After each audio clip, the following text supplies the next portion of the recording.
We do have the great one. We have Michael Vass with us. Michael, how are you, buddy?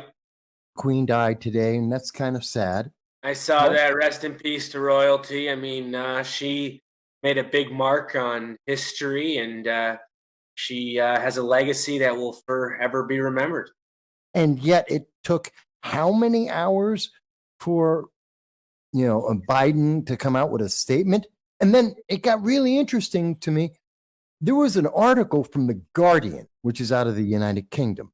They cited, once we saw Biden make a comment, they noted that Biden, Clinton, Carter made a comment.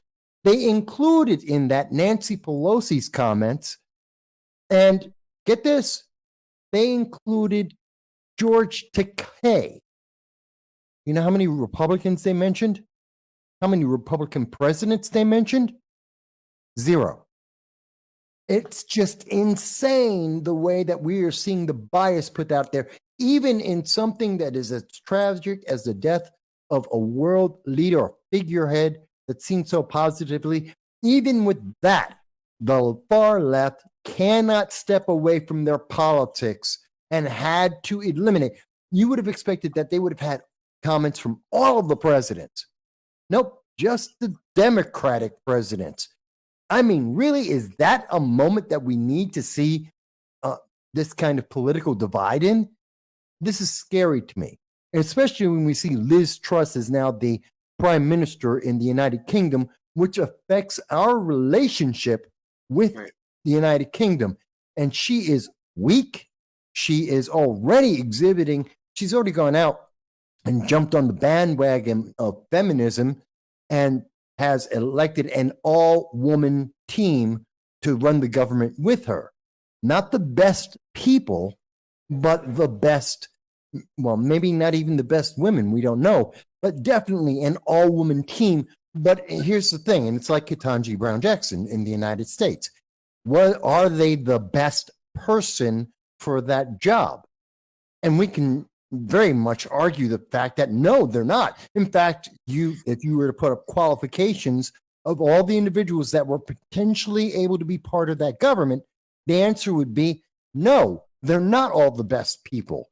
The same thing with Ketanji Brown Jackson. She's not the best Supreme Court justice. Even if you wanted to make it isolated to just black women who are Democrats, there's 8 other women who are far more qualified than she was. But she got the job because she had the right age, as well as being black and a woman, and of course, being a progressive. And that's a problem. We are seeing this infect the world. It's coming from the United States, and this infection of progressive virtue signaling is affecting everyone in the world, even at moments as significant as what we are seeing right now. And I wish I could say that's the only thing, and that's the least of the things we had to worry about. We've got idiots like AOC running around trying to hype up the progressive, the socialists in America, saying, oh, I don't know if I'm going to live till September. Why wouldn't she? What, she's got cancer? No, she's going to be fine. But she wants to hype them up and make you think, oh, it's because of those MAGA Republicans, just like Joe Biden did, because they want to get votes, because they need people to be afraid and they need them to be angry to make their emotions override the logic they would have if they actually thought about it and said, well, wait a minute. The only people who are trying to change the Constitution, the only people who have published and documented and stated that they want to change the United States government are the progressives. They're the only ones. And we have the documentation from BLM. We've heard the statements from Maxine Waters, from AOC, from Ilhan Omar, the entire squad, Cori Bush. We've heard this from Nancy Pelosi. They want it. We've down in Texas, what's his name? Beto, the fake Hispanic. He's appropriated this Hispanic culture. O'Rourke, an Irishman, who's gone out and has said explicitly that he wants to deny people their Second Amendment rights. It's insulting. And just like when Jerobe was speaking about the red flag laws, I mean, people don't even understand what's going on. We have the red flag laws in 18 states and Washington, D.C. It has failed to prevent gun crime. Crime is up in every one of those states and across the nation. It isn't making people safer because it can't. It never would.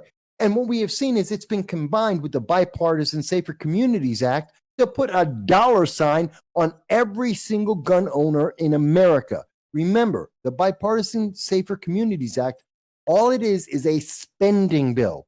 $1.4 trillion to be able to give to states for every single person that they are able, for the number of people that they add to the red flag law list.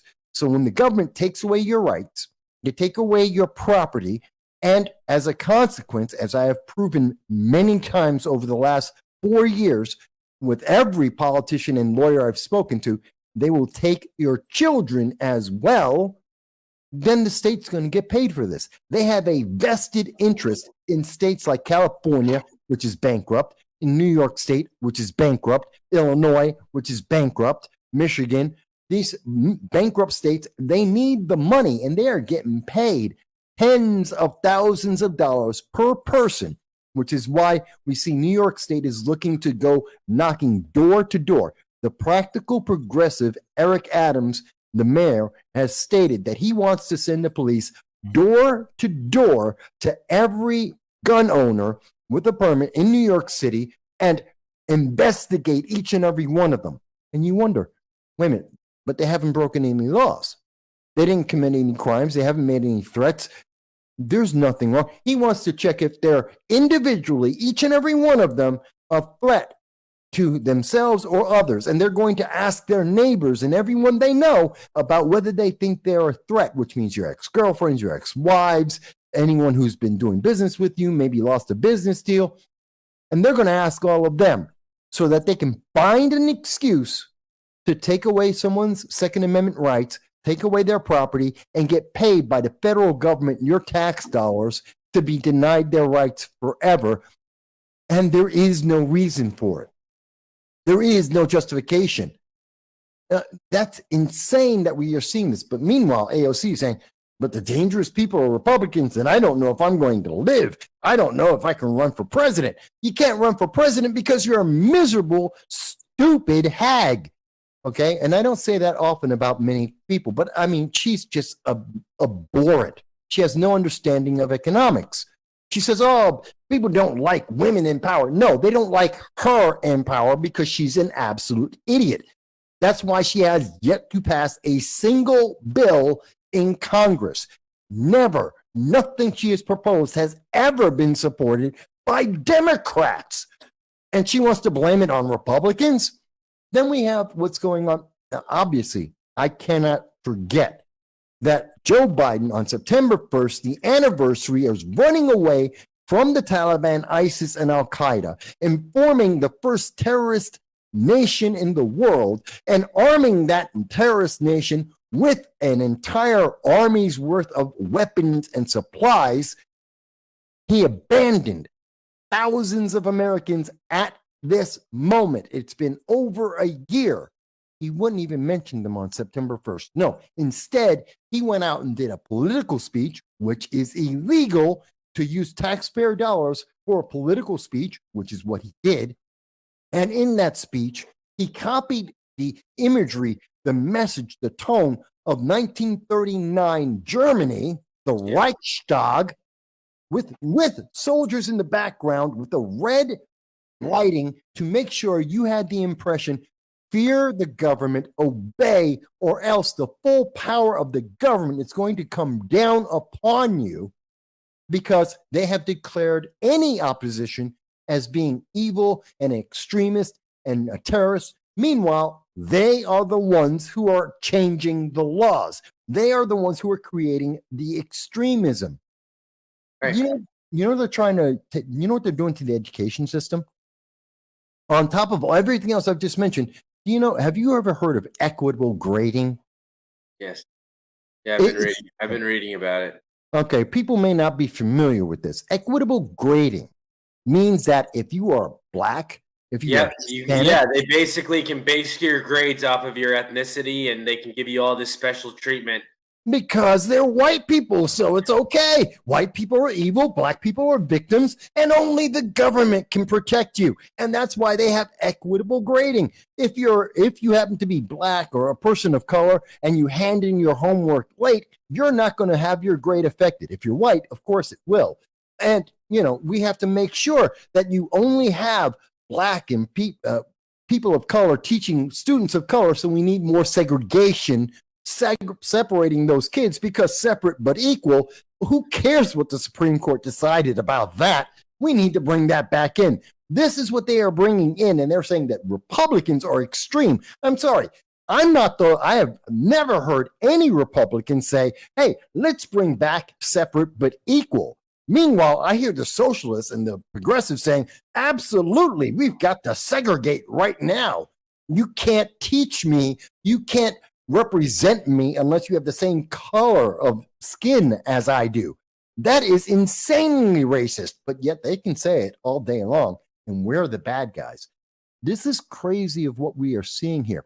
We've got Kathy Griffin running around trying to incite people, saying, oh, there's going to be a second civil war. This is not new. We've been hearing the left say there's going to be a second civil war for a while. We've been hearing it from BLM and Antifa, progressive leaders of tomorrow. They've been telling us there's a second civil war coming on because they think they can win.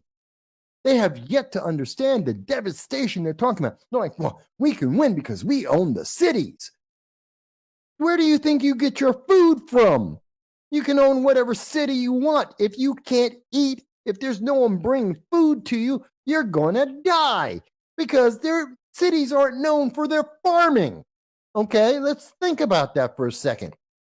But they want to devastate and destroy America. The process isn't about winning. It's about the destruction that they're going to lay, weakening America, allowing other nations to come in and rip America apart, and we will never see our nation the way that it was in the past. It will be gone forever. This is what they're setting up. This is what they're looking to do, and they are doing it. And that's why Joe Biden came out and said, oh, you've got to obey and vote Democrat or else. Along with what we've seen, all these other preparations they put in place, putting the unqualified progressive Ketanji Brown Jackson onto the Supreme Court, putting a dollar tag on the backs of people under the Bipartisan Safer Communities Act in conjunction with the red flag laws that they have been slipping into states for years, in raising inflation, using the Inflationary Reduction Act, which does not reduce inflation, according to 200 economists, will not reduce inflation. It will actually increase inflation because it's about climate change and not inflation. And they are spending $600 billion on that, which is inflationary. Then they're trying to buy votes. They're trying to buy the future by saying, hey, I'm going to cancel college debt, which is unconstitutional. You don't have to believe me. Ask Nancy Pelosi, December 2021. She already said it. He did it anyway to be able to gain votes in an election because it's about maintaining power, and they are buying people's lives by saying, I will take off your debt, but if you ever vote me out of office, you're going to have to pay that debt off. It is slavery, economic slavery. It is oppression of the mind, and that is what we are seeing going on right now. But it is being masked by things like, oh, well, you're watching She-Hulk, and obviously you must be a racist if you can't see the quality of writing in that, or if you can't see the quality in writing because they decided to make Rings of Power one big virtue signal, destroying the lore that's out there, because they have to remind you at every single second of your life, in every form of entertainment, as well as everything in the news, that you must obey and you must virtue signal, do what we say or else. And if you complain, well, on anything, entertainment or politics, then you are an evil problem and you need to be punished.